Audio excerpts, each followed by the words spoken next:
is approximately 170 feet or 52 meters high.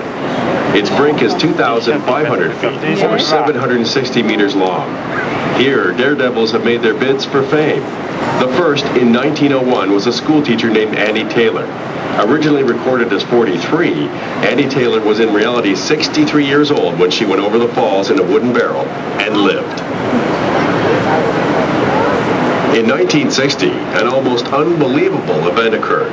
A 7-year-old boy named Roger Woodward was swept over the falls wearing only a bathing suit and a simple life jacket. It was a miracle that he survived. Roger was rescued almost on this very same spot by a maid-of-the-mist boat. To the extreme west of the Horseshoe Falls is Terrapin Point, which passes the international border line between the United States and Canada.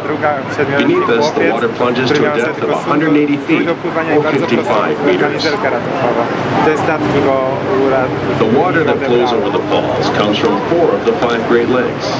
From here, the water goes down the Niagara River to Lake Ontario, then the St. Lawrence River, and finally to the Atlantic Ocean. Just to the right of the falls is the journey behind the falls.